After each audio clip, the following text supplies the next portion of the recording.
The Scholarship Jacket by Marta Salinas. The small Texas school that I went to had a tradition carried out every year during the 8th grade graduation. A beautiful gold and green jacket, the school colors, was awarded to the class valedictorian, which is the person with the best grades. The student who'd maintained the highest grades for 8 years.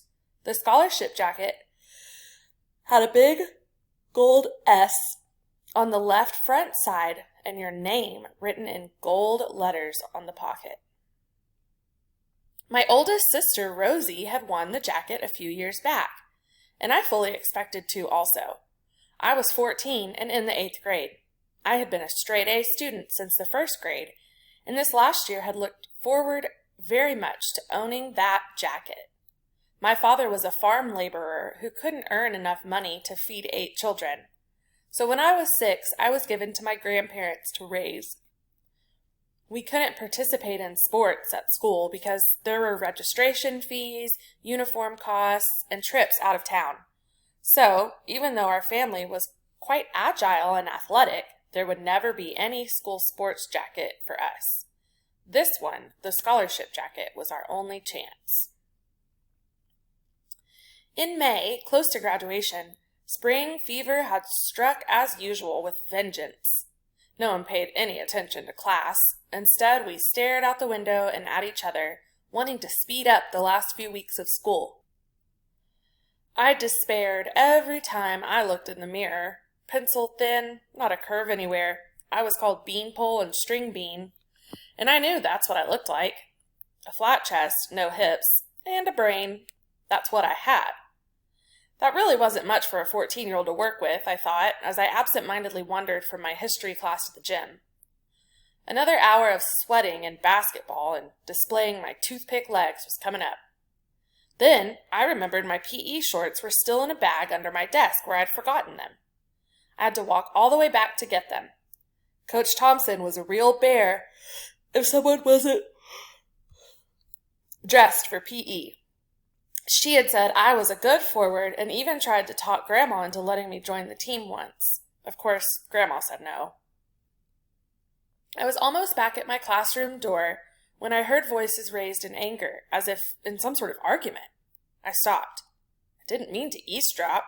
I just hesitated, not knowing what to do. I needed those shorts, and I was going to be late, but I didn't want to interrupt an argument between my teachers. I recognized the voices. Mr. Schmidt, my history teacher, and Mr. Boone, my math teacher. They seemed to be arguing about me. I couldn't believe it. I still remember the feeling of shock that rooted me flat against the wall as if I were trying to blend in with the graffiti written there. I refuse to do it. I don't care who her father is. Her grades don't even begin to compare to Martha's. I won't lie or falsify records. Martha has had a straight A plus average, and you know it. That was Mr. Schmidt, and he sounded very angry at Mr. Boone's voice sounded calm and quiet. Look, Joanne's father is not only on the board, he owns the only store in town. We could say it was a close tie, and... The pounding in my ears drowned out the rest of the words. Only a word here and there filtered through. Martha is Mexican. Resign. Won't do it. Mr. Schmidt came rushing out and luckily for me, went down the opposite way toward the auditorium, so he didn't see me. Shaking, I waited a few minutes and then went in and grabbed my bag and fled from the room. Mr. Boone looked up when I came in, but didn't say anything. To this day, I don't remember if I got in trouble in PE for being late or how I made it through the rest of the afternoon.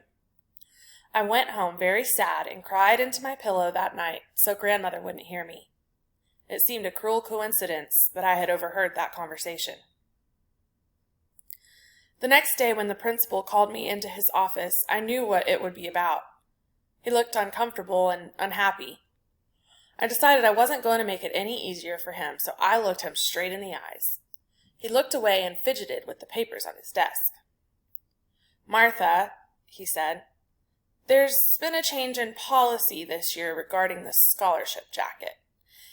As you know, it's always been free." He cleared his throat and continued. "This year the board has decided to charge $15, which still won't cover the complete cost of the jacket." I stared at him in shock, and a small amount of dismay escaped my throat. I hadn't expected this. He still avoided looking in my eyes. "So if you're unable to pay the $15 for the jacket, it will be given to the next one in line." I didn't need to ask who that was. Standing with all the dignity I could muster, I said, "I'll speak to my grandfather about it, sir, and let you know tomorrow." I cried on the walk home from the bus stop. The dirt road was a quarter mile from the highway, so by the time I got home, my eyes were red and puffy. "Where's Grandpa?" I asked Grandma, looking down at the floor so she wouldn't ask me why I'd been crying. She was sewing on a quilt as usual and didn't look up. "I think he's out back working in the bean field." I went outside and looked out at the fields. There he was. I could see him walking between the rows, his body bent over the little plants, a hoe in hand. I walked slowly out to him, trying to think how I could best ask him for the money. There was a cool breeze blowing and a sweet smell of mesquite fruit in the air, but I didn't appreciate it. I kicked a dirt clod. I wanted that jacket so much. It was more than just being a valedictorian and giving a little thank you speech for the jacket on graduation night. It represented 8 years of hard work and expectation. I knew I had to be honest with Grandpa. It was my only chance. He saw my shadow and looked up. He waited for me to speak. I cleared my throat nervously and clasped my hands behind my back so he wouldn't see them shaking. "Grandpa, I have a big favor to ask you," I said in Spanish, the only language he knew. He still waited silently. I tried again. "Grandpa, this year the principal said the scholarship jacket is not going to be free. It's going to cost $15, and I have to take the money in tomorrow, otherwise it'll be given to someone else." The last words came out in an eager rush. Grandpa straightened up tiredly and leaned his chin on the hoe handle. He looked out over the field that was filled with the tiny green plants. I waited, desperately hoping he'd say I could have the money. He turned to me and asked, "What does a scholarship jacket mean?" I answered quickly. Maybe there was a chance. "It means you've earned it by having the highest grades for 8 years, and that's why they're giving it to you." Too late I realized the significance of my words. Grandpa knew that I understood it was not a matter of money. It wasn't that. He went back to hoeing the weeds that sprang up between the delicate little bean plants. It was a time-consuming job. Sometimes the small shoots were right next to each other. Finally he spoke again as I turned to leave, crying. "Then if you pay for it, Martha, it's not a scholarship jacket, is it? Tell your principal I will not pay the $15. I walked back to the house and locked myself in the bathroom for a long time. I was angry with Grandfather, even though I knew he was right, and I was angry with the board, whoever they were. Why did they have to change the rules just when it was my turn to win the jacket? Those were the days of belief and innocence. It was a very sad and withdrawn girl who dragged into the principal's office the next day. This time he did look me in the eyes. "What did your grandfather say?" I sat very straight in my chair. "He said to tell you he won't pay the $15. The principal muttered something I couldn't understand under his breath and walked over to the window. He stood out looking at something outside. He looked bigger than usual when he stood up. He was a tall, gaunt man with gray hair, and I watched the back of his head while I waited for him to speak. "Why?" he finally asked. "Your grandfather has the money. He owns a 200-acre ranch."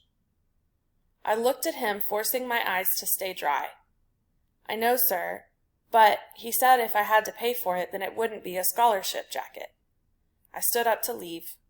"I guess you'll just have to give it to Joanne." I hadn't meant to say that. It had just slipped out. I was almost to the door when he stopped me. "Martha, wait." I turned and looked at him, waiting. What did he want now? I could feel my heart pounding loudly in my chest and see my blouse fluttering where my breast should have been. Something bitter and vile tasting was coming up in my mouth. I was afraid I was going to be sick. I didn't need any sympathy speeches. He sighed loudly and went back to his big desk. He watched me, biting his lip. Okay, we'll make an exception in your case. I'll tell the board you'll get your jacket. I could hardly believe my ears. I spoke in a trembling rush. Oh, thank you, sir. Suddenly I felt great. I didn't know about adrenaline in those days, but I knew something was pumping through me, making me feel as tall as the sky. I wanted to yell, jump, run the mile, do something. I ran out so I could cry in the hall where there was no one to see me. At the end of the day, Mr. Schmidt winked at me and said, I hear you're getting the scholarship jacket this year. His face looked as happy and innocent as a baby's, but I knew better. Without answering, I gave him a quick hug and ran to the bus. I cried on the walk home again, but this time because I was so happy. I couldn't wait to tell Grandpa and ran straight to the field. I joined him in the row where he was working, and without saying anything, I crouched down and started pulling up the weeds with my hands. Grandpa worked alongside me for a few minutes, and he didn't ask what had happened. After I had a little pile of weeds between the rows, I stood up and faced him. The principal said he's making an exception for me, Grandpa, and I'm getting the jacket after all. That's after I told him what you said. Grandpa didn't say anything. He just gave me a pat on the shoulder and a smile. He pulled out the crumbled red handkerchief that he always carried in his back pocket and wiped off the sweat of his forehead. Better go see if your grandma needs any help with supper. I gave a big grin. He didn't fool me. I skipped back and ran to the house whistling some silly tune.